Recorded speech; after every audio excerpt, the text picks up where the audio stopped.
far, north, south, east, west, north, north, east, south, southwest, all the coordinates. Good morning, everybody. Woggle, woggle, woggle, woggle. Bless up your whole self on this terrific Tuesday morning, February 23rd, 2021. Happy to have you tuned in to Good Morning Grenada this morning. Always a pleasure being in your presence. Thank you for your time. Thank you for your listenership. Thank you for your viewership. It's appreciated by all of us here at the GBN. To the folks logged on the GBN Grenada Broadcasting Network's Facebook page, the Grenada Broadcasting Network's YouTube channel, the website www.gbn.gd, GBN TV channel 7, 11, and 20. Good morning to the listeners of Classic 105.5, 105.9, Hot 98.5, 98.7. To the folks logged on Go to Fet and Party Grenada's Facebook page, as well as Party Grenada's website. A spicy good morning to each and every one of you. The folks joining us across the Caribbean, mommy folks. To all the people joining us across the Caribbean, a spicy 473 morning to you from as far north as Jamaica, far south as Guyana, far south west of Grenada as the ABC Islands, and far northeast as Barbados, all the islands in between. A special 473 Grenadian morning to you. And to the folks joining us internationally as well, good morning, good afternoon, good night. Hope you will have a good day, are having a good day, have had a good day. Let's get right into it. It's time for this morning's Word of the Day. This morning's word of the day is pharaonic. Pharaonic. Pharaonic.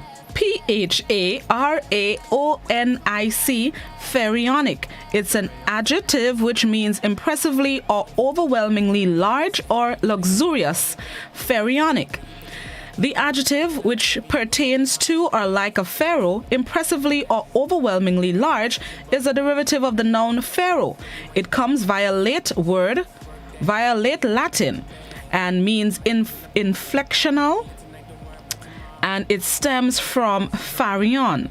It comes also from the Hebrew and from Egyptians. Hold on, a whole pile of words going on in front of me here. In Egyptian, PR was not the name of a pharaoh, but the name of Pharaoh's residence, very like our own, the White House. Pharaonic entered English toward the end of the 18th century.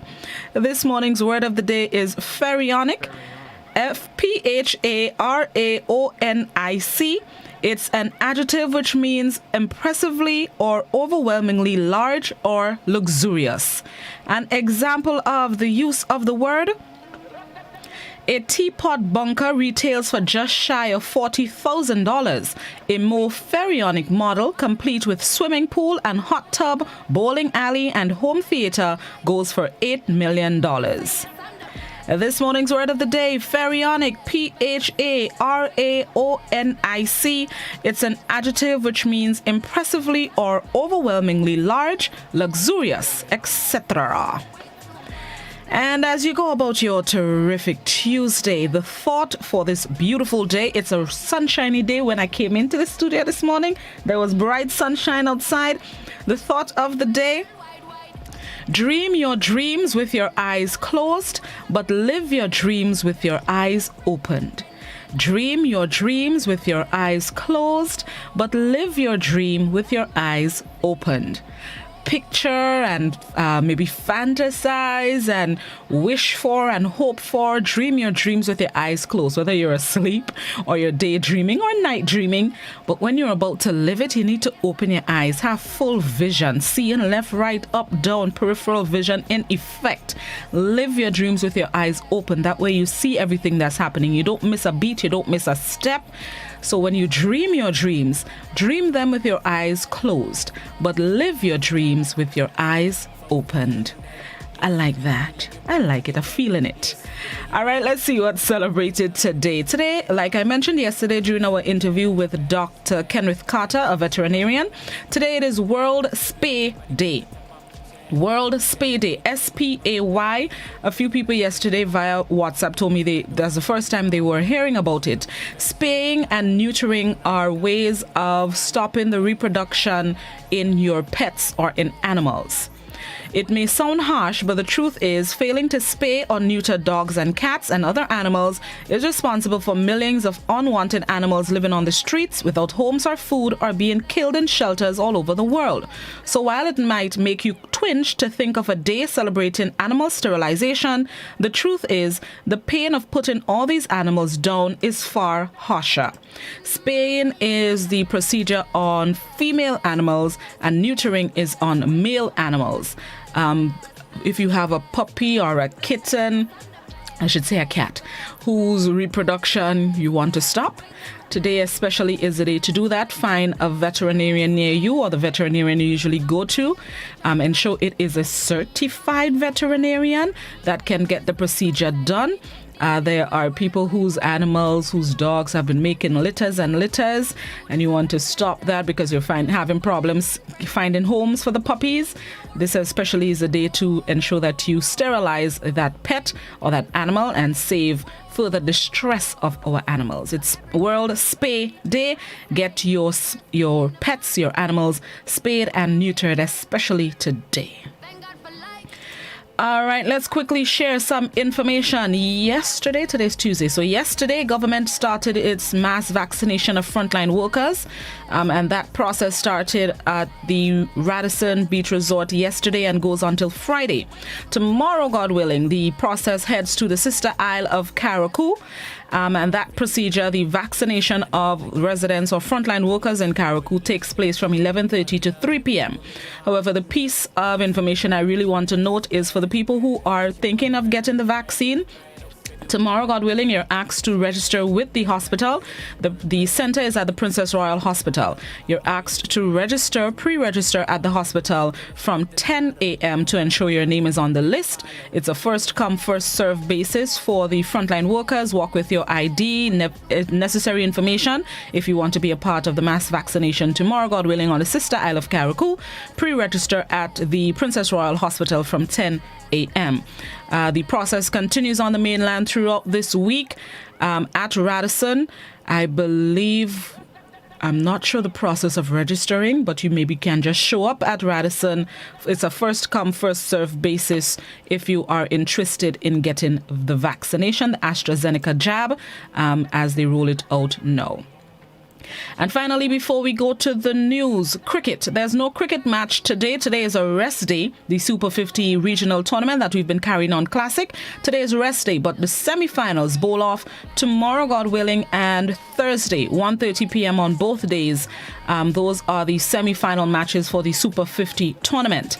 The Windward Islands are in the semi-finals, and they play against Guyana on Thursday, please the Lord. Windward Islands, which will feature our Grenadian players, they play against Guyana on Thursday. Before that, on Wednesday, which is tomorrow, God willing, top of the table, Trinidad and Tobago play the fourth place finisher so far, Jamaica, in the first semi-final tomorrow afternoon. And then on Thursday, Guyana and Windward Islands, 1:30 p.m. on both days. The games will be carried on Classic 105.5, 105.9, and I will keep you abreast to what's taking place as the last week of the tournament rolls out. Final is scheduled for Saturday, so keep that in mind. All right, let's get into the morning edition of news and highlights of last evening's newscast. This is Good Morning Grenada. It's a good day to have a good day. We'll be right back.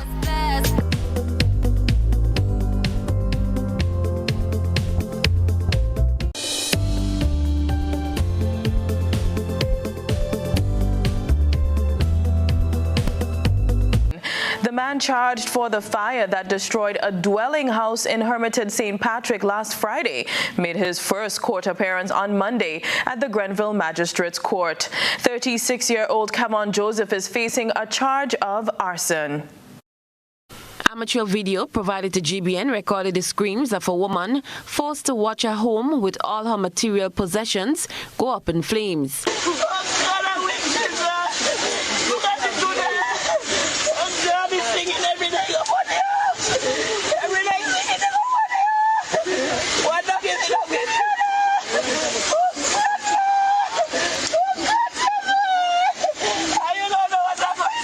This is the man charged for the offense. After being charged with arson last Friday for this incident, 36-year-old Kevin Joseph of Hermitage St. Patrick made his first court appearance before the Grenville Magistrates Court Monday morning.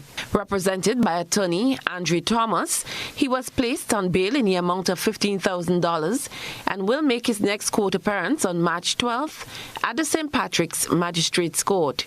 Police say preliminary investigations suggest that the incident stemmed from a domestic dispute. A post on the accused's Facebook page prior to the incident reads, and I quote, "So just imagine a man and a woman work, build a house together, and as the house is about to finish, the woman wants to get rid of the man.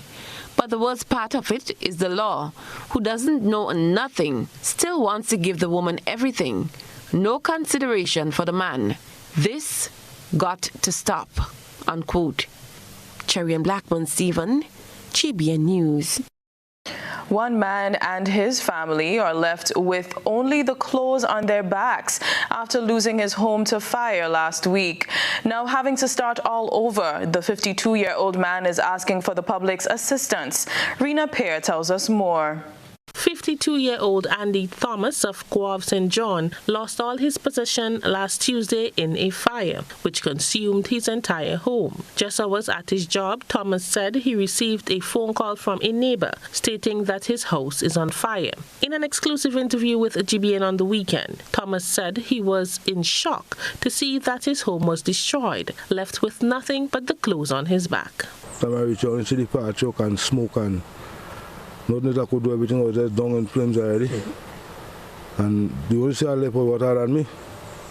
And then the neighbors and them ended up giving me little things that they go by to set back myself, but other than that, everything is natural, still nothing going on yet.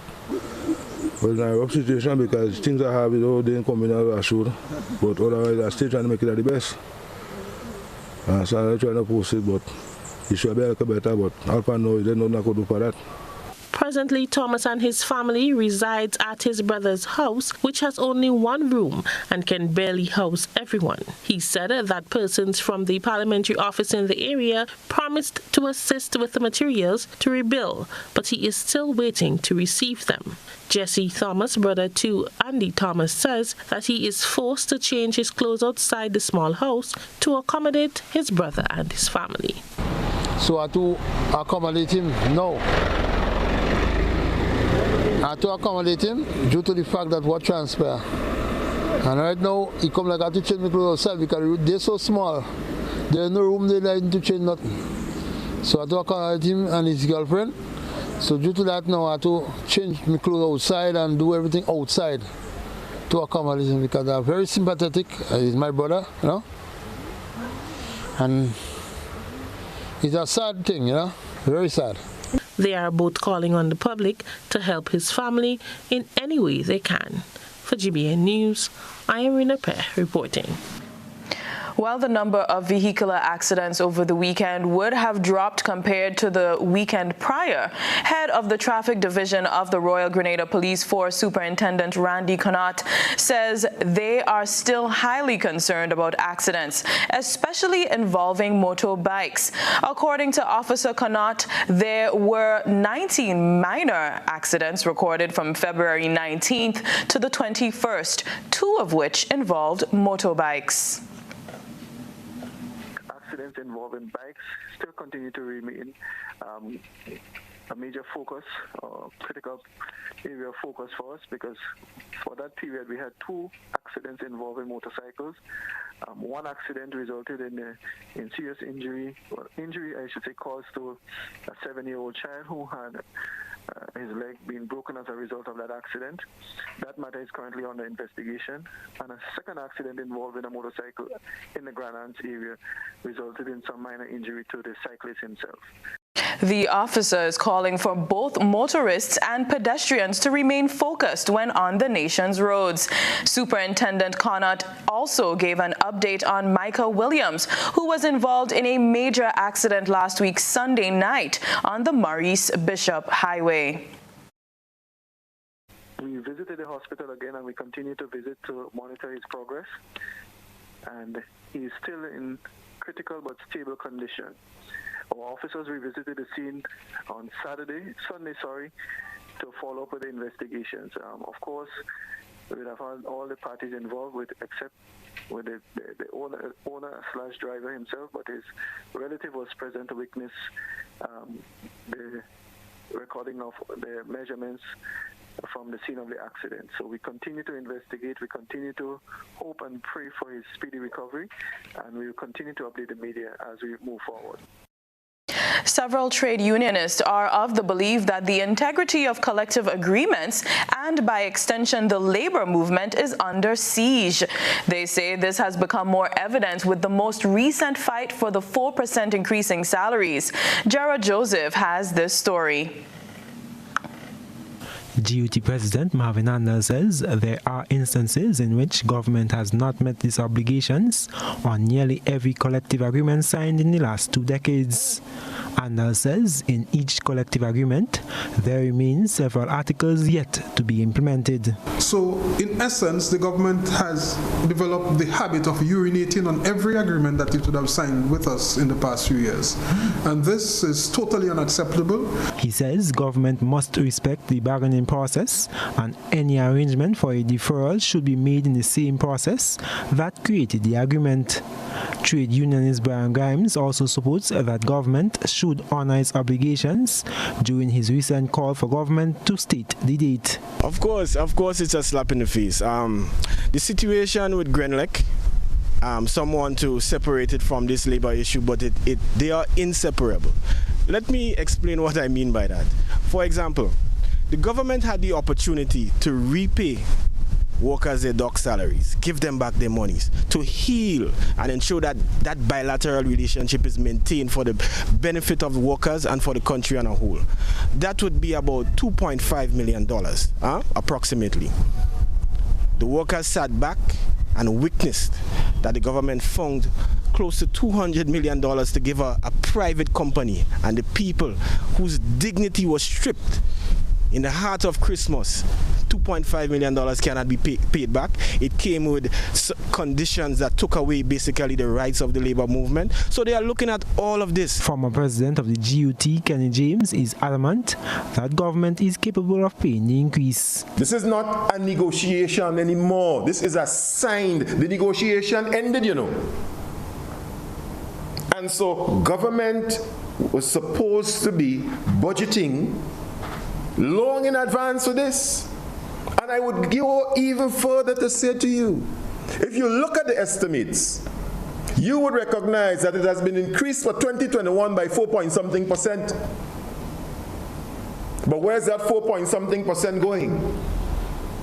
Clearly, it is distributed in other areas of government spending rather than to meet its commitment to the public officer. President of the Trades Union Council and the Technical and Allied Workers Union, Senator Andre Lewis, also believes that if the government wants, they can pay. Government maintains its stance for the proposed deferral of the 4% wage increase. Its reason for the deferral is the impact of the COVID-19 pandemic, which led to a decrease in revenue collection. The date now given by government to honor its commitment to public officers is December 2021. I am Jared Joseph for GBN News. While many continue to grapple with job loss, decreased salary, and already a high cost of living, price increase of some commodities are about to add a new dimension to their challenges. It is anticipated that within weeks, people will see increased prices on food items as the shipping prices increase on the international market. One local businessman tells us what can be expected. Details in this report. Families already strained will be forced to dig deeper into their pockets to purchase basic food items. 1 week ago, Caribbean Agro Industries implemented an increase in the cost of flour and animal feeds, which one individual foresees as the beginning of what's to come. Andy Williams, owner of Hotspot, says he has decided to bite the bullet to keep his flour at the same price. Let me just say this, right? In a few weeks, we will see a general rise in the price of all food items and in general on a general basis. Why? Because as Pastor said, the freight costs across the world have increased. So we will see food price going up and up and up. right? And to me, yes, I can increase the price of the flour, but it's just like, how much more can people take? According to Minister for Trade and Consumer Affairs, Alvin Dabrio, government is considering some alternatives after the price of animal feed and flour went up from 6 to 16%.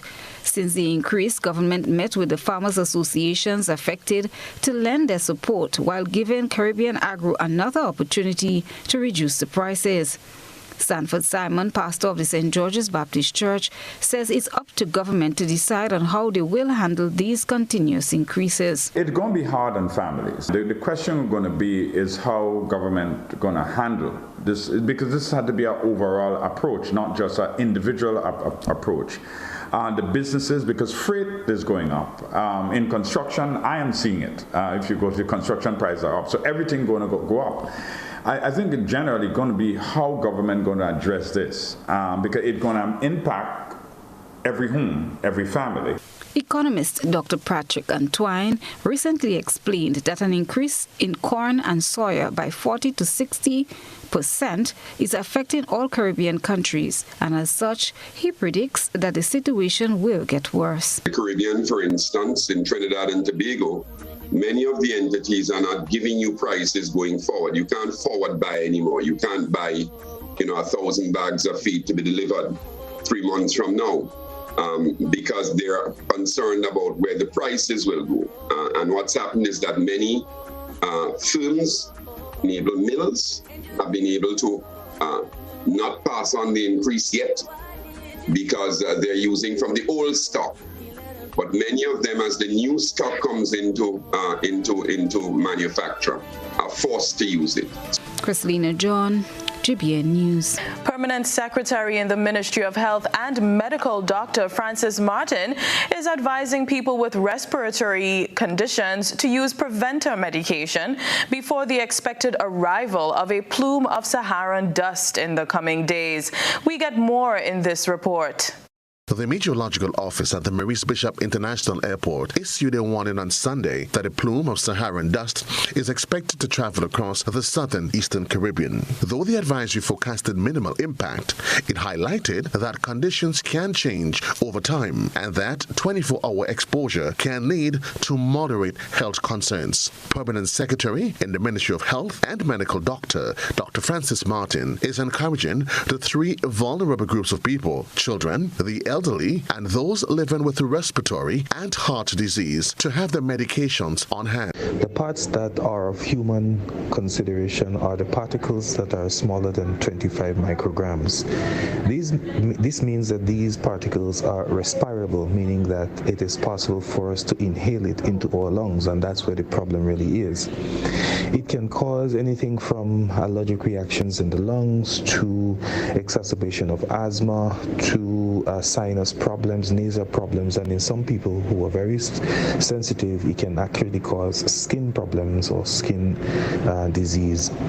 So for these types of persons, if you know you are sensitive to the dust, it's important that you keep your medicines close by, because most likely you would have already known that you're asthmatic, you would have already known that you have sensitive skin, and so you need to keep your medicines close by. Dr. Martin said that for people with asthma, ensure they have both preventer and reliever medications. The 2 most important medicines are the steroid medicines and the Ventolin inhalers, which helps to open up the airway so that you can breathe properly. The Becotide or the steroid inhalers are the preventers, so they prevent you from getting into an attack. But if it fails and you actually do get into an attack, then you need to take the reliever, which is the Ventolin, and that helps to open up the airway. The other thing the Becotide does, it stops the mucus production, because it's the mucus that actually blocks the airway that leads to wheezing in the first place anyway. So you really want to stop that. The National Disaster Management Agency, NADMA, advises all to use every precautionary measure to guard against the harmful effect of the prevailing atmospheric conditions. Joseph Kador, GBN News. Misinformation about COVID-19 vaccine was insufficient to deter frontline workers and workers in the tourism and hospitality sectors, as long lines were observed at Radisson to take the AstraZeneca COVID-19 vaccine. A week of mass testing on a first-come, first-served basis was announced by the Ministry of Health starting Monday. More in this report. Despite the doubts and concerns created over the AstraZeneca vaccine, its effectiveness and origin, a large turnout was witnessed today at the Radisson Grand Beach Resort, which was designated as the vaccination station by the Ministry for Health this week. An appeal was made to frontline workers, including law enforcement officers, airport workers, hotel employees, taxi operators, media workers, among others, to get vaccinated this week. Recently, Health Minister Nicholas Steele referred to the vaccine as the answer to all our questions, as it presented hope for a return to normalcy. Today, he reiterated the point as he expressed satisfaction with the turnout from the various sectors. I think the sector recognizes, one, and appreciates the stress and pressure they have been through as a result of COVID-19, and more importantly, recognizes that the vaccination is a solution. And with us being vaccinated, we can look forward to an opening up of our economies and getting back to life as normal, and finally putting COVID-19 behind us, and in particular our tourism industry and our tourism workers. They recognize that, and they recognize the risk of them not having the vaccine as frontline workers in the hospitality industry. GBN spoke to some of the people who were vaccinated, the majority of whom were from the tourism and hospitality sector. Most of them shared the same sentiment. It's the beginning of a means to restart the tourism and hospitality sectors. I think it's a fantastic thing. This is something we've been waiting for in Grenada, and it's a great opportunity for us to start to get our population protected from the pandemic. And I applaud the government and the GHTA and the GTA for making this all happen. Well, I think as we get, look, right now we're in one of the, when you're looking at the pandemic, we're one of the safest places in the world. But it's important that for people to understand, especially tourists when they come in here, that our staffs are vaccinated and that they're protected. So this is a really good step in the right direction in getting our tourism back on board. Well, I think for those hotels that are bringing, welcoming people from all over the world, and we do having a quarantine program, it's very important that they take it, because that will be like the window to Grenada. That'll be the window to introduce COVID-19 to Grenada. So I think it's very important that they take it. So if they don't get it, it's less likely that it gets into the general population. I personally don't like needles, so that was my personal phobia or fear. But other than that, not too much. I mean, people have been taking it for a lot of months now, and I haven't heard anything too crazy that seems reliable. So far, nothing yet. It's been 10-15 minutes, nothing yet. I'm very happy that this happens in Grenada, because I believe this is a very important step to go forward to a so-called normal life. So I'm very happy. I'm feeling perfect. I'm sitting here waiting that I'm even feeling better.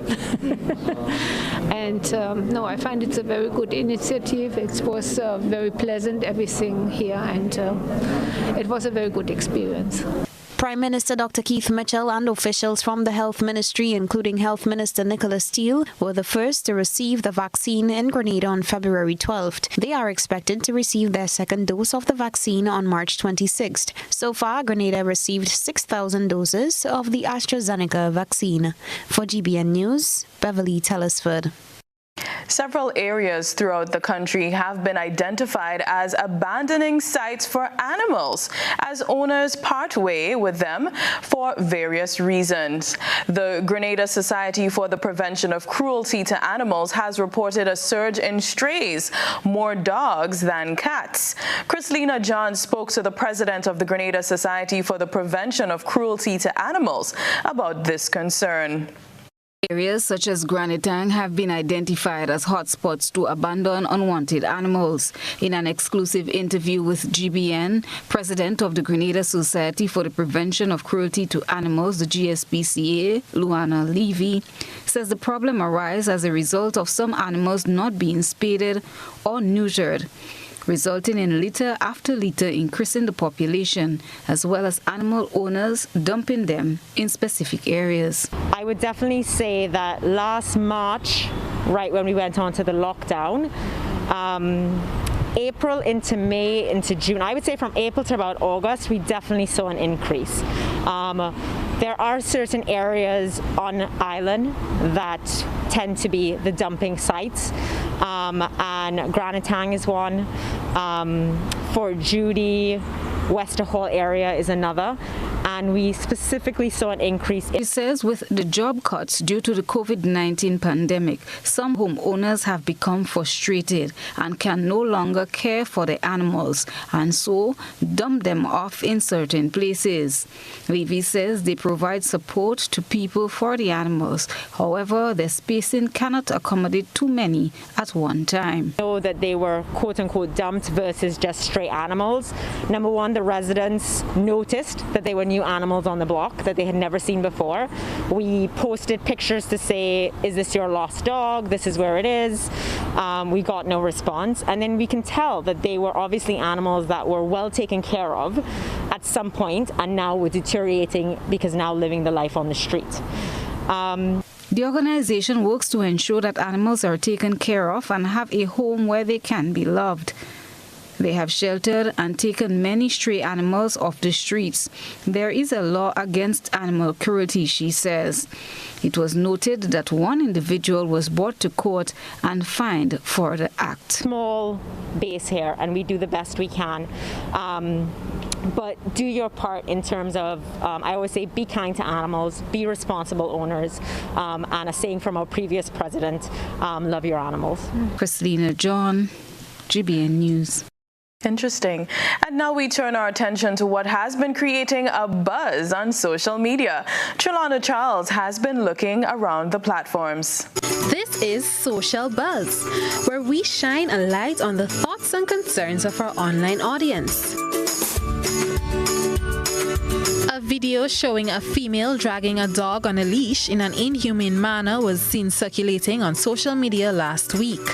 The video caught the attention of the Grenada Society for the Prevention of Cruelty to Animals, and the puppy has since been rescued and is now safe. The puppy wasn't moving, but that was Sunday evening. I decided to go down and see if I could possibly find the puppy, and met a great group of individuals who said, yes, the puppy actually did come to and he's around, and they were able to find him for me. Our online audience had plenty to say on the topic of animal cruelty in Grenada. Samuel commented, it's about time. People like this should be prosecuted for such inhumane acts on animals. Lupita added, I was so upset when I saw the video. A dog's love is much more real than even some human beings. Another individual commented, that's all we do. Share everything without thinking of the implications. The law should be more harsh when dealing with this madness and irresponsible social media pests. I'm happy the puppy is safe and well, thanks to GSPCA. Another individual asked, so no help for that woman who is clearly having a mental breakdown? And Michelle commented, people are laughing like it's a joke. Yes, she is mentally ill and thank God the dog is okay. But this is no laughing matter. For those who don't know and don't read, there is a thin line between sanity and insanity. I have seen educated people at Mount Gay Hospital. That's it for tonight's Social Buzz. If you would like to have your thoughts and concerns shared, be sure to comment on GBN's Facebook page. Now we move from the thought process to the visual impact. It's time to take a peek through the GBN ISAW lens.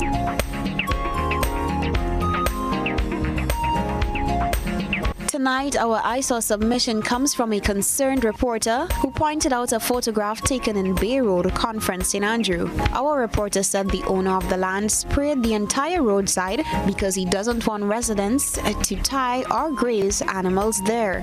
Adding that people are living along the opposite side of the road, our reporter considers this as obnoxious and cruel.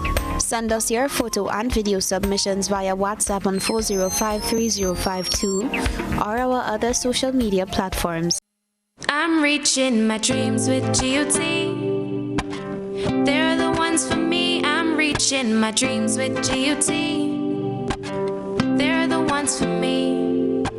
Since 1983, they've been serving the country, and we like all their financing, giving the people what they want, what they need, what they love. that's here for you all the way. From birth to graduation, your first job to your home, and your card through your golden years. The GT Credit Union has been actively supporting nation building through its many sponsorships and programs including Financial Literacy Quiz, Pass the Torch Calypso Program, Junior Cooperatives in Secondary Schools, CPEA, and the TAMCC Grants. The credit union has helped many people make their dreams come true. Let them help you with yours. You don't have to be a teacher to be a member.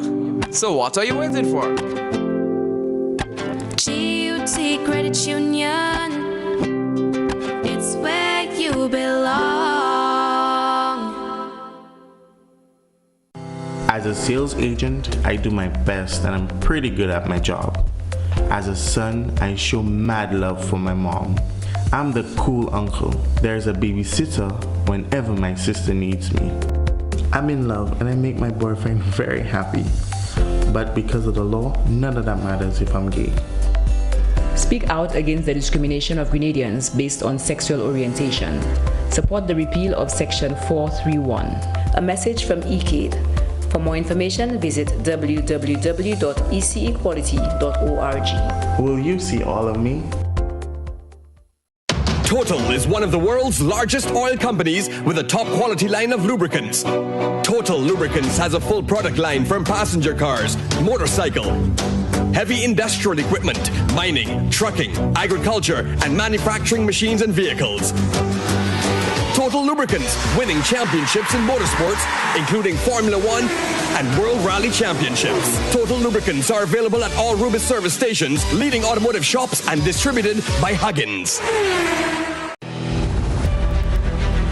We are all essential in the fight against COVID-19. At Courts, we're doing our part, and we encourage you to stay at home, stay safe, and shop online at www.shopcourts.com. For added convenience, our Courts online customers will receive free delivery and get up to 20% off televisions, appliances, and homewares.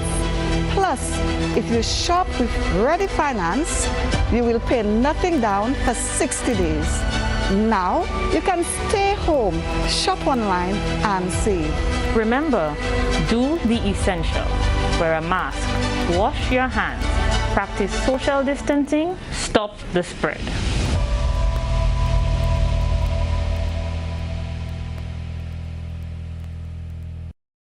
We understand it can be hard getting from the bus terminal to the Kirani James Athletic Stadium just to get your fresh fruits and veggies.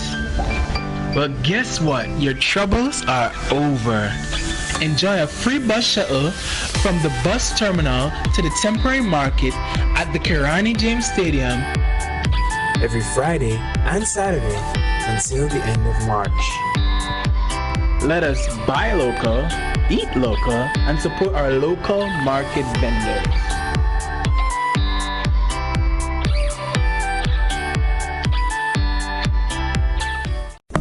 Have you ever felt the need to give back to your vegetable or flower garden, lawn, potted plants, or planters? The Grenada Solid Waste Management Authority is pleased to introduce the new Home Garden Composter. A neat, efficient, quick and easy start to home composting. Get great value from your food scraps, grass, lawn clippings, paper waste and animal manure through home composting. When you do, you will be returning valuable nutrients to the earth rather than discarding at the landfills. Get started with a Home Garden Composter, now available at Grenada Solid Waste Management Authority, and let your Home Garden Composter make your gardening dreams come true. The Public Utilities Regulatory Commission is inviting the general public to a national consultation on Thursday, 25th February at the St. Patrick Anglican Primary School in Sortes from 5 to 7 p.m. Discussions will surround the draft Grenada Electricity Sector Grid Code, transmission and distribution. The document can be reviewed online at www.purc.gd. Participants should RSVP by Wednesday by calling 437-1602 or via email to consultation@purc.gd. Spaces are limited. The session will also be carried live on GIS Facebook and GBN's Facebook and YouTube pages. The PERC, protecting your interests. Get involved. Your voice matters. Do you know what time it is? You guessed right, it's detox time again. At Nirvana Natural Health Clinic, Detox Center and Natural Health Store. Purchase our 7-day cleansing pack for only $500. Includes everything you need for a complete total body cleanse. Cleanse your blood, kidney, liver, and colon. This cleanse will help you lighten up and get rid of the excess. Also available are our special product Detox Combo Pack for only $100. Try our single detox products starting from $40. Check us out now. Belmont St. George's, close to the Fall Edge area, or call us on 231-6642, 449-7753, or 418-7115. Nirvana Natural Health Clinic, Detox Center, and Natural Health Store. Detox, your way to health.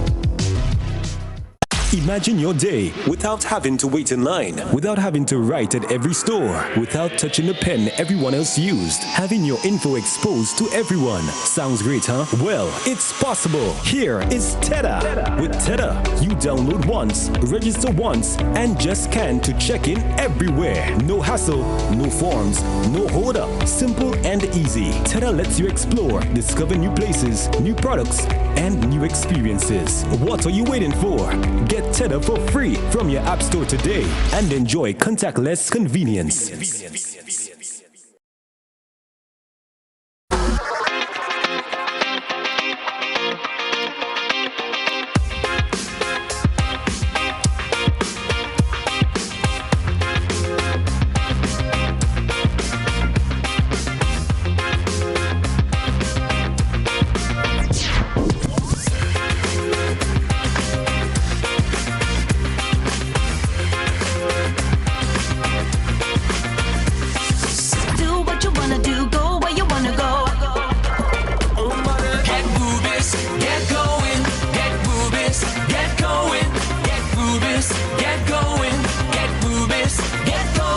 State-of-the-art Ultratech gasoline and diesel, available only at Rubis stations.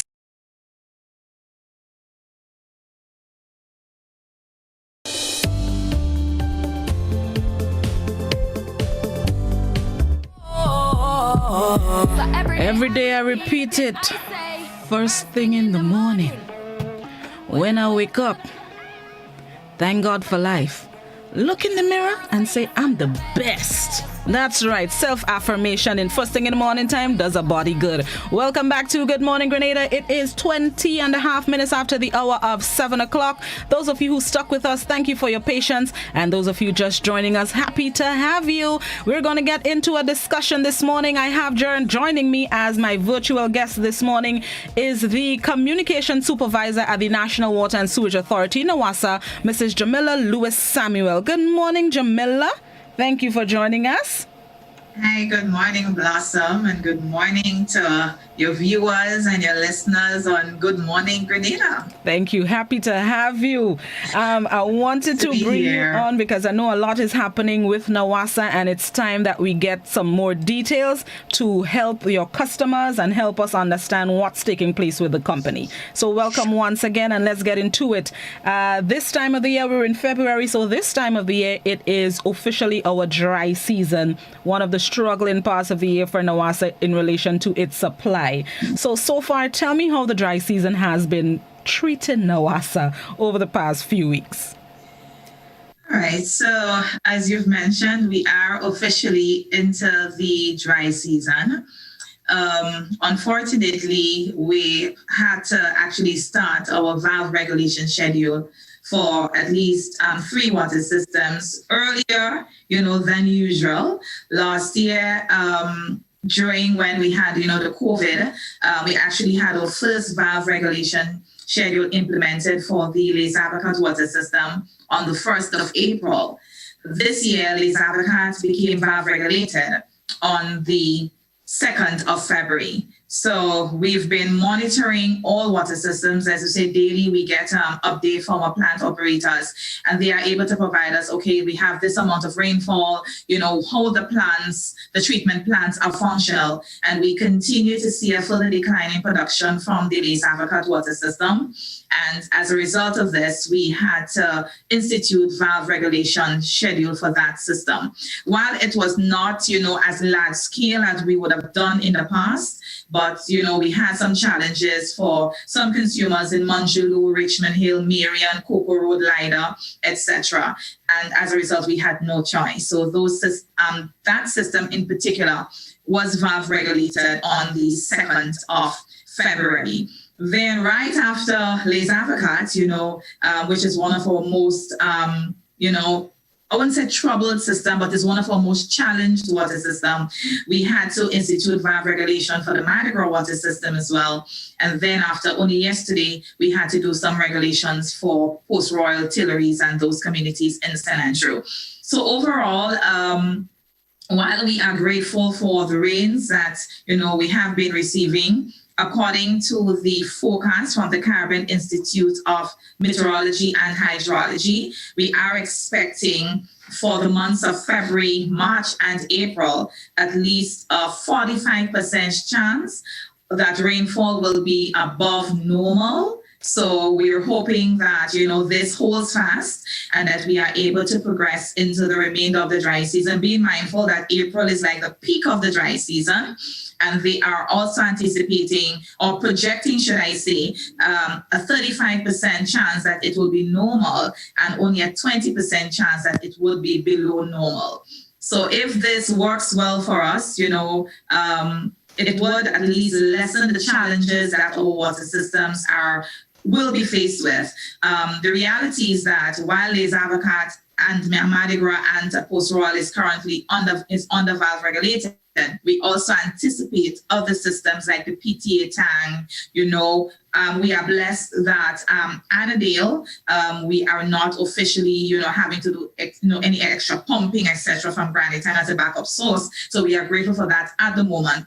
But as we say, let us continue to trust God. Let us pray that we do have, rains. The system, according to the projection, that we do have at least a 45% above normal rainfall. And then we see how the dry season progresses for the remainder of the season. But of course, the most important thing, we always tell persons, data is one thing, but when decides, I ain't studying you this year, then you have, the challenges. But the most important thing is for a person to understand that despite the projection, they need to be prepared.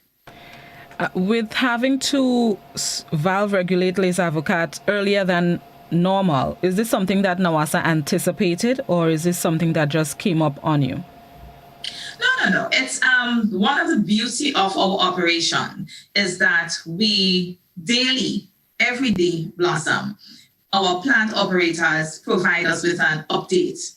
By 7 o'clock, we are quite aware of if there was rainfall in that particular source, how the tanks levels, are at that moment. So daily, we have that continuous reporting. So we are able to track and monitor. And I can tell you, it was only last week for at least a month or so, we had a slight overflow at Les Avocats. So it was only last week, and that is when we had some rains. So we were actually blessed. So we had some rains, and we had a little overflow, and we were able to pull back a little on the regulation aspect. So we were still regulating, but not as stringent as, we say, okay, every day your water will be going. So we were able to maneuver the system well. But it is only last week. Even if there are no rains, in any significant volume for the remainder of this week, going into next week, then the situation comes back to what we were experiencing for the past month, month and a half. So it is something that we've been monitoring. And as I told you, it's a daily operation. So there is no way any day our operators don't provide us with, a a report on how all water systems, so it's not just the troubled systems, but all water systems. So based on the reports that we get daily, our team is able to say, okay, hey, what? We need to start to put measures in place. Because remember, while for everybody else, dry season might be, okay, now it's dry season. For dry season, it impacts our operations. You understand? So we are ever mindful. So daily, year round, we do that monitoring and we are able to report and put structures in place.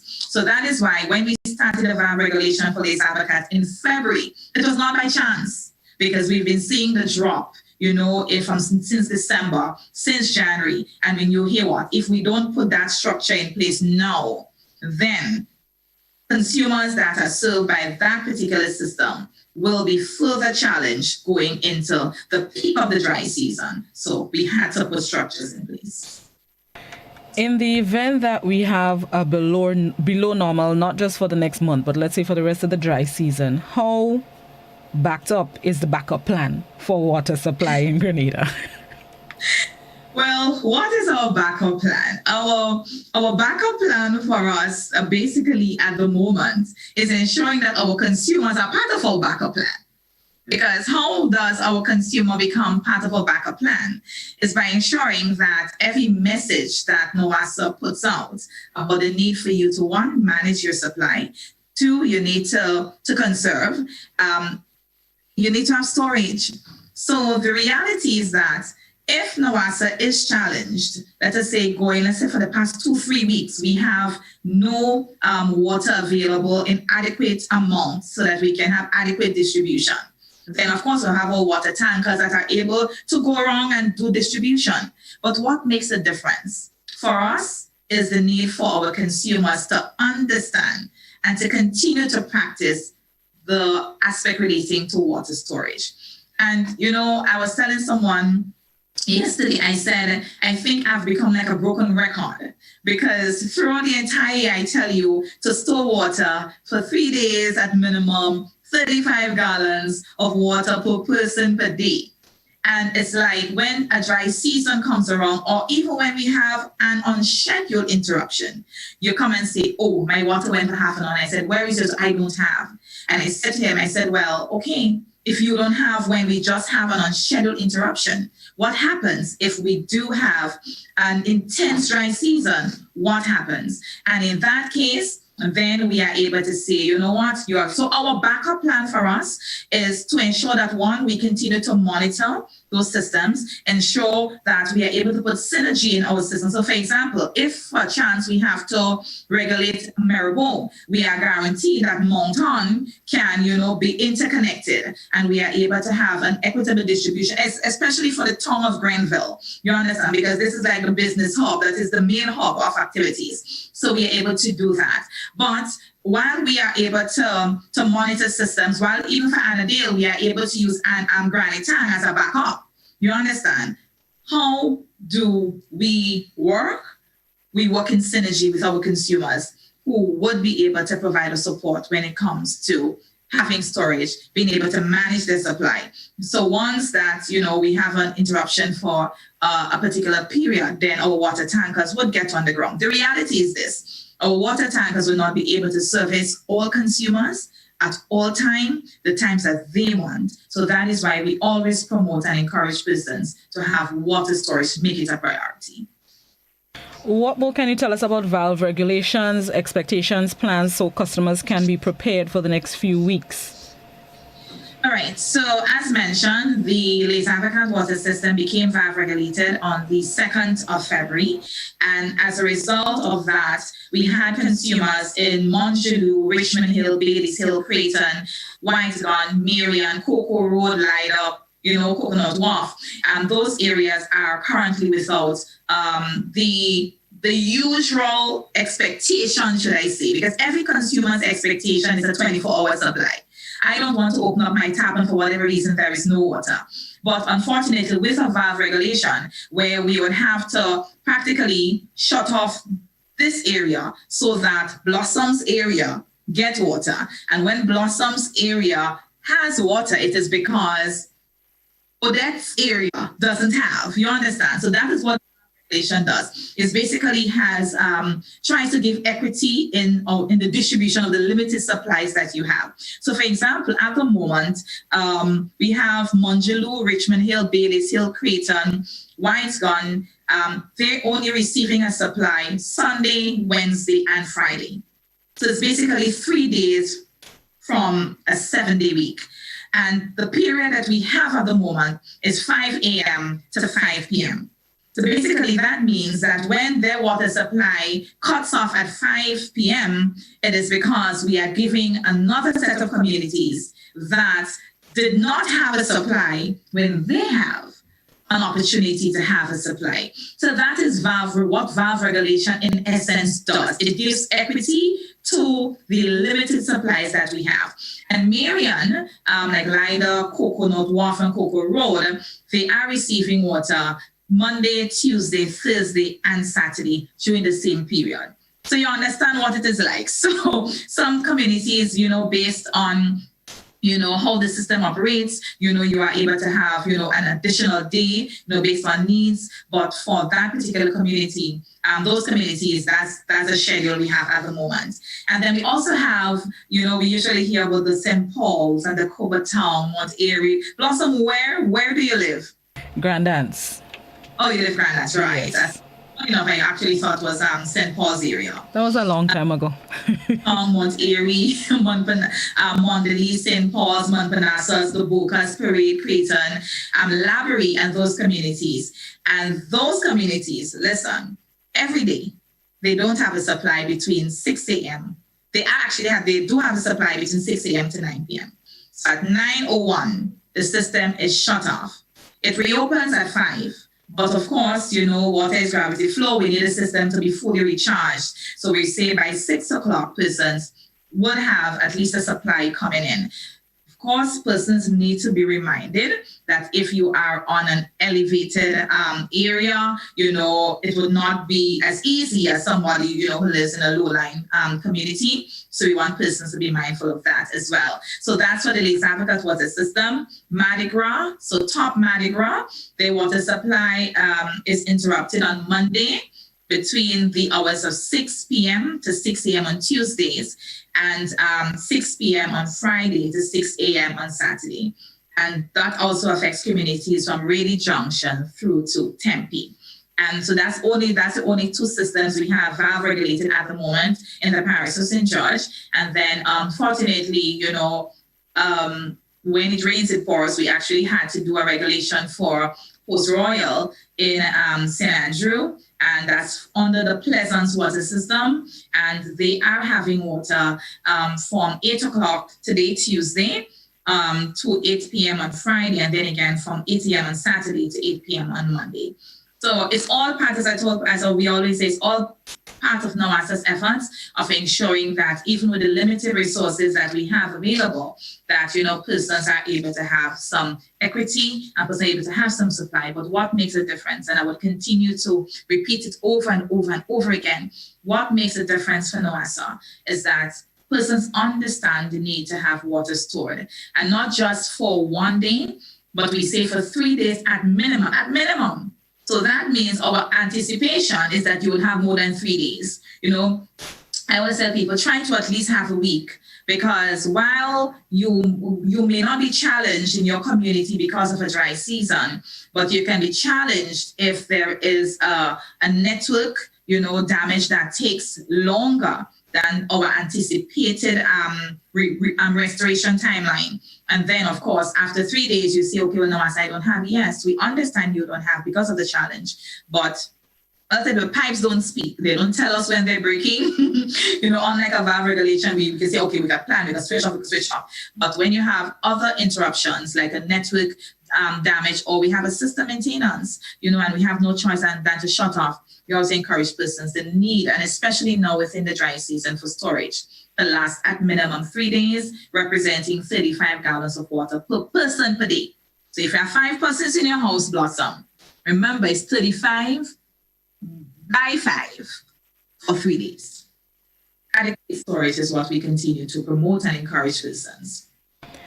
And in the midst of dealing with the dry season, what's the latest with the responsibilities of NOASA in relation to Molineux area. This is something that we've been dealing with for more than a year, December 2019, if my memory serves me correctly.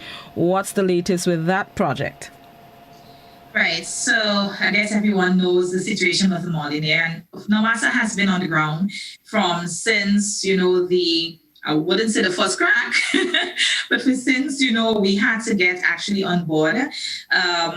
As a backtrack, what it is we did, we ran a small parallel pipeline, to the existing pipeline network. We kind of went further inland. It is tested, but it's not commissioned, of course. But it will be commissioned in the event that there is further land slippage that, of course, would disrupt our piping network. Our pipe network is underneath that particular road network in the Molineux area. In addition to that, there is, so we do have a proposed design outline that will require some easement in terms of getting property owners to negotiate with NOASA for the use of their property to get for our pipelines to be run. I was told this morning that the discussions went as far as Australia. The landowner that we are looking at is in Australia, and he practically has no problem with supporting the efforts, understanding the urgency of it. However, of course, as we say, we continue to monitor. Currently, however, there is the UKSIF Western Main Road Corridor that has a proposal for that area, which is basically going 60 feet further inland for a new proposed road. NOASA is also in discussions, with the relevant authorities concerning the pipeline relocation. This would be a much easier option for NOASA, but of course, if by chance we get up one morning and we realize that the road totally gives way, then we already have a small pipeline, network that we ran parallel to the existing network. Is already tested, not commissioned, but we can commission, if need be. So that's an update at the moment with regards to Molineux. And the last time NOASA was on the program, which was a few months ago, I recall a discussion in relation to changing some of our pipes, rusty pipes, outdated pipes. Any updates on that project? Is that under the GCF project? I believe it is, if my memory serves me correct. So we continue to boast GCF. Let me tell you why we continue to boast GCF. Because, NOASA is celebrating 30 years of, service to Grenada, Carriacou, and Pete and Martinique. And in our 30 years of operations, a transformational project in the value of $125 million, was achieved, should I say, in our 30 years operations. Every day, every year, we hear the same story. NOASA, every year is dry season, upgrade. But to upgrade, it takes money. And when our general manager, Mr. Christopher Husbands, with the support of GIZ, was able to secure for Grenada $125 million transformational grant funding, through the Green Climate Fund. It brought dreams to become a reality at a quicker pace, because the reality is that we are going to see a comprehensive, mainstreaming and implementation of climate resilient, network of pipes, water storage facilities throughout the length and breadth of Grenada. The idea, of course, is to address two major climate, resilience, look at climate risk and vulnerabilities. So you look at freshwater availability, and then we have to consider, of course, disaster preparedness. Under this $125 million transformational project, we will be having the replacement of a number of our aged infrastructure that will see the improvements in water quality and quantity. And I'm just going to mention, because I'm so proud of this project, Blossom. And I can tell you that our GM and our planning and development team, they have been on the ground and trying to put structures in place. We are anticipating to see boots on the ground, by the last quarter of 2020 and at least in 2021, and by 2022, we are anticipating that at least we'll have more storage capabilities. The reality is that it would not be in the volume that persons would anticipate, understanding that this is a 5 to 6 year project. And for example, for the construction of a new dam, which we have to do for PTA Tank and Les Avocats, it has a 2-year life cycle. So even though we start physically on the ground at the end of 2021, persons need to be mindful that it does not take a week or 2 weeks, a month for a dam to be constructed. It has a life cycle of at least 2 years. So as of now, we are doing preliminary design for the tanks and the pipeline. And as mentioned, we're going to see physical manifestation by the last quarter. We're going to have a new groundwater program, redrilling and rehabilitation of existing wells. We're going to have new dam and storage tank for Les Avocats. And I'm happy for Les Avocats because I want it to be a thing of the past where we have, these consumers in St. Paul's and Mardi Gras and, Richmond Hill and those areas every year, saying, Nawasa, what are you doing? So, Bottom, let's pray. Let's pray that everything works. So we're going to have a new dam and a storage tank at Les Avocats. We're also going to have a new dam, a raw water storage reservoir, and a treated water storage tank at PTA Tank. And as I tell you, PTA Tank is not yet valve regulated, and we are extremely happy. But there is a possibility to say we continue continuous monitoring. We're going to have a new storage tank and transmission lines for Maribor. Maribor feeds the entire town of Grenville. It's the business belt, of St. Andrew. So we're going to have that, a new storage tank and transmission lines for Maribor. Storage tank for Ohoma, storage tank in Montrouge. We know we're in the south of the island in the dry season. We don't want a situation of our hotels are crying out. We don't have water, we have gas. What do we do? Our resources are depleted. So we're going to have a new storage tank in Montrouge. Line replacement from Tivoli to the town of Grenville. New storage tank for Chantilly, also vendor water system. So we're going to assist consumers in the Montmaurice area that usually gets challenged whenever there is intense dry season. New storage tank also for Montmaurice and associated pipelines installation for Vendom. New storage tank in Dr. Bell, associated pipelines from the health center to Dr. Bell in Wolf. New storage tank and associated pipelines in Montcraven in St. Patrick. Also Digo Peace in St. Mark. Tufton Hall water system. So basically what this means is that we are not just touching St. George. We are not just touching St. David. This $125 million investment, looks at the entire island, Grenada, Carrick, who also is in the mix as well, Peter Martinique, so Nawasa is going places. With $125 million, we can do a lot. But as I just want to remind persons, it is a 6-year project. Physically, we should see manifestation on the ground by the last quarter of 2021. And by next year, we should see some action. And let us say within the next 2 years, we're going to have persons saying, okay, Nawasa, thumbs up. We are excited. Fingers crossed, everything goes according to plan. Fingers crossed. Let's take a break, Jamala, and then we're going to come back and continue. We're speaking with the Communication Supervisor at the National Water and Sewage Authority, Nawasa, Jamila Lewis Samuel. We'll be right back.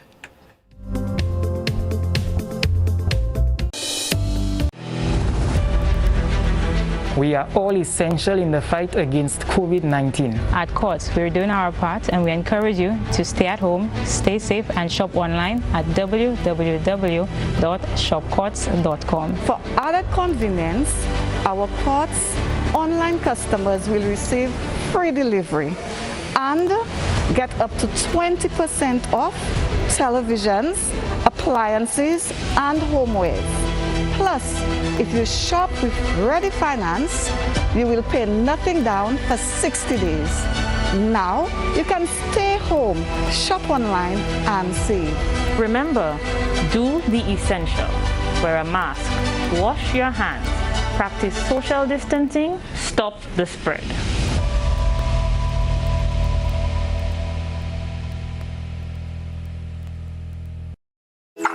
How going on, boy? Hey, good old things. Hey, Daisy. Yeah. Boy, in line, boy. Your house looking a real good day. Boy, it's thanks to the hard-working and professional staff at the Housing Authority of Grenada. They handled me real nice. They did my plan, they did the construction, and I didn't even have to worry about a thing. They were there with me every step of the way, supervising the job, asking me about my concerns, giving me feedback as the house took shape. They were there from start to finish, and even put the keys in the palm of my hand. I give them an A++ for customer service. Oh, it's people from housing bad, boy. Boy, not bad. Excellent. If you're thinking about constructing your home, why not consult the Housing Authority of Grenada? You could visit them right down in the Sandino complex, or give them a call, 440-1015 or 440-1016. Or check out their website, hag473.com. They go handle you. They go jog your blocks, they go draw your plan, they go tote your materials. Hey man, where you going? The Housing Authority of Grenada is your choice for affordable housing and a stress-free construction experience. Need a quick, convenient way to pay your bills and avoid lines? Use the online banking feature from Republic Bank, First Caribbean, or Co-op Bank. Contact them today to set up your online banking and enjoy 24-hour convenience to make your bill payments. Stay safe. Grenlec, we are united even when we are apart. Do you know? Welcome back to Good Morning Grenada. Speaking with Communication Supervisor at NOWASA, Jamila Lewis-Samuel. Let me see if I can take some of these questions that we have for NOWASA. I'm hopefully going to get to the phone lines, but let's see what happens in the interest of time. So let me start on YouTube. Somebody on YouTube is asking, has NOWASA increased storage capacity over the past 10 years? Has NOWASA increased storage capacity over the past 10 years? We've done a storage tank in the Richmond Hill area that would have, taken care of some challenges for the Richmond Hill Modulo area. But in terms of any major storage capacity, no. The reality, as mentioned, is that grant funding is now available, whereby we will be able to have increased storage. As mentioned, the treatment plants that will be getting raw and treated water storage, we would have mentioned that earlier. So that's in terms of the investment in that area. All right, let me see if I can get this caller. Let's get straight to the question. Morning, caller. A pleasant good morning to you. Now, I would like your guest to explain to me, please, why is it, I live on the western side, why is it that water is taken off anytime, no apology, and this thing continues all the time. We not Carriacou. Grenada is well watered. They had some. Thank you. Let me, miss. In the interest of time, so we would have to cut here. Thank you, caller. Go ahead, Jamila. All right, so I would really like to know what area is he referring to, because we don't have any water systems on the western side valve regulated. Of course, we would have times when we have to address damaged water mains, which we can't provide advance notice. So what it is, that's why we always encourage persons that they should have water stored at all times. But in terms of, the frequency of it, I am not aware of it. And I would really like maybe for that caller to message and say what area is he referring to.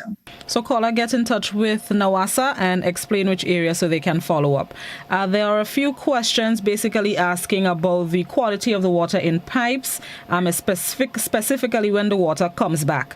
So WhatsApp, somebody's asking about dirty water in pipes. They didn't specify the area. There's somebody on YouTube asking about St. Paul's area, the quality and, let's say, color of the water. How can you explain that, and how can NOWASA fix that?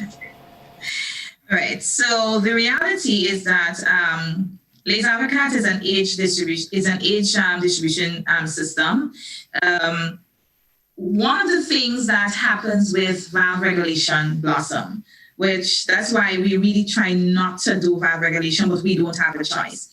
When you are valve regulated, you are shutting down, you are reopening. You shut down, you reopen. You shut down, you reopen.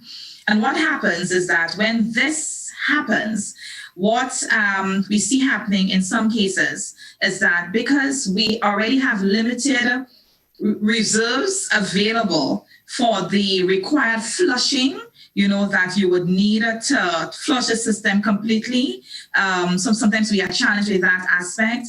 What you do see happening is that some persons would get some turbid water coming through their pipelines. Be mindful, however, that while there is some level of discoloration, the water is treated water.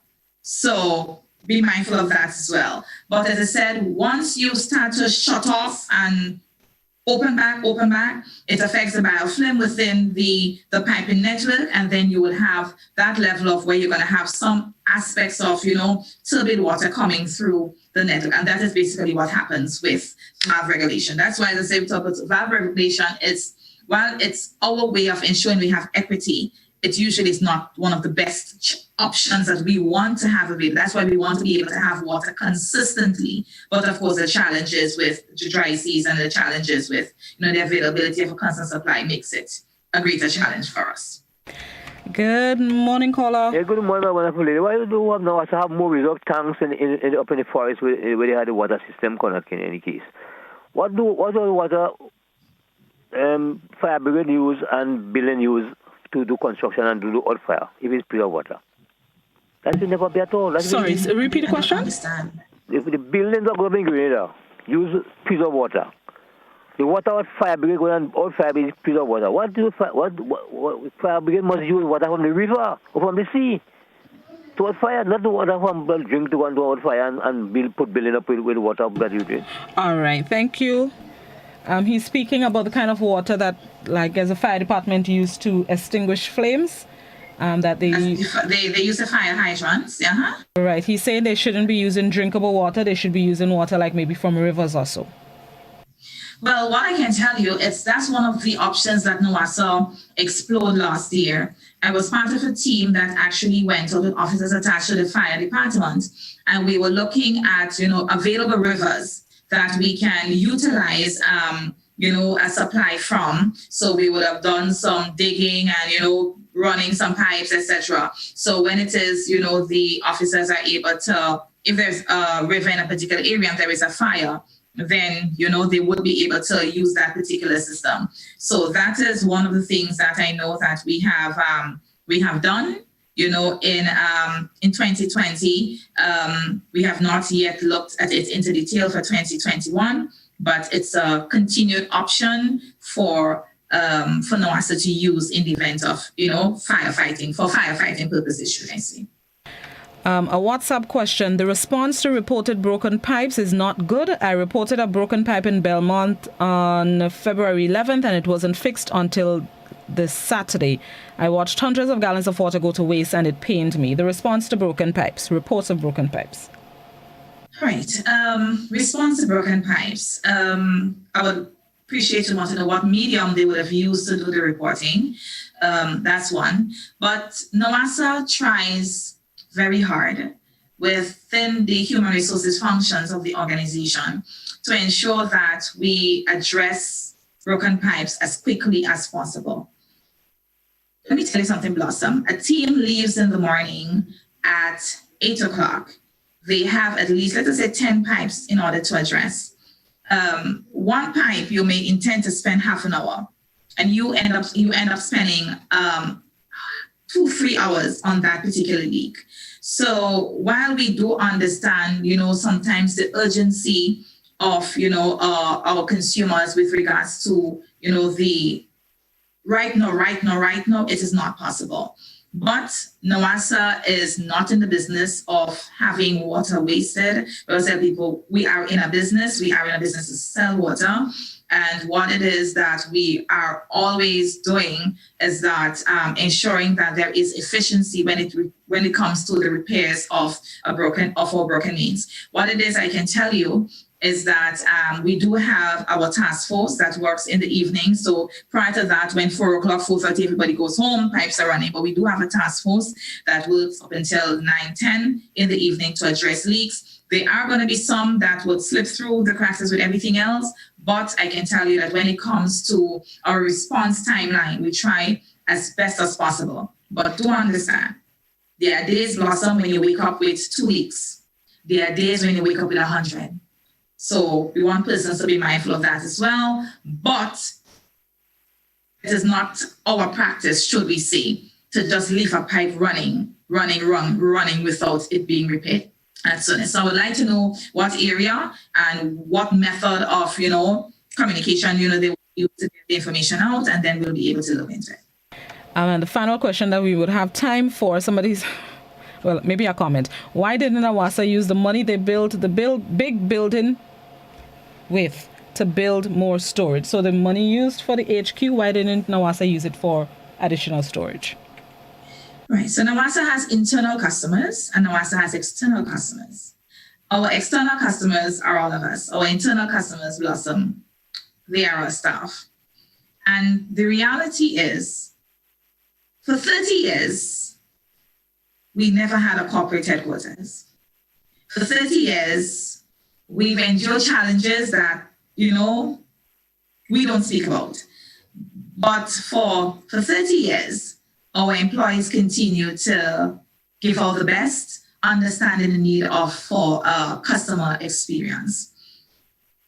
A new corporate headquarters has been on the dream, on the minds of all of us. I'm 17 years. There are persons that are here 20-something years. And it's because we understand that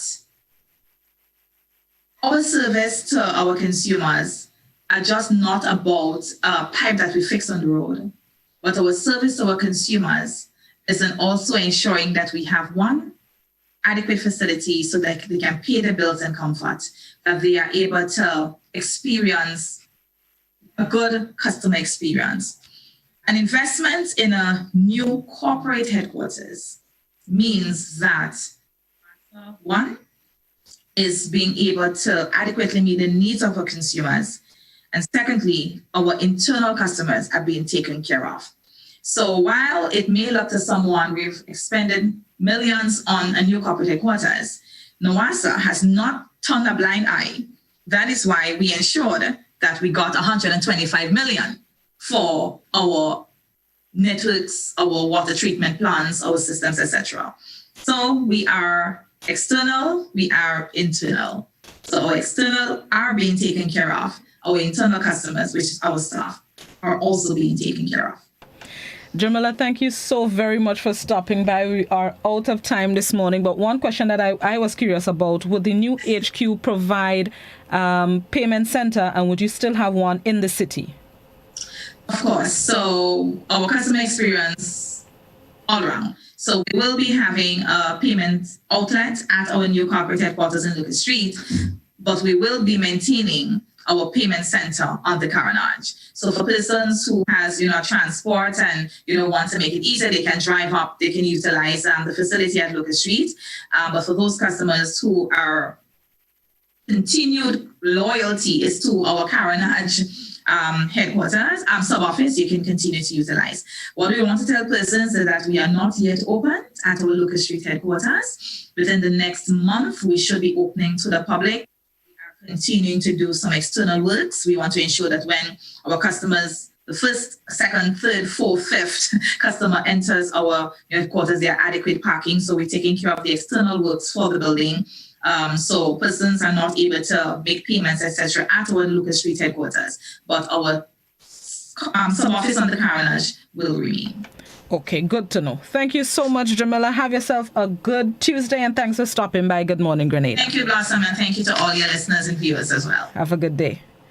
Bye-bye. Communication Supervisor at NOASA, Jamila Lewis. We thank her so much for being our guest this morning. It is now time to join the BBC's 8 a.m. newscast, which is already underway. Have yourselves a safe and productive Tuesday. And we do have To the Point this morning, featuring a member of the National Democratic Congress. Thank you, everybody. Have yourselves a good day.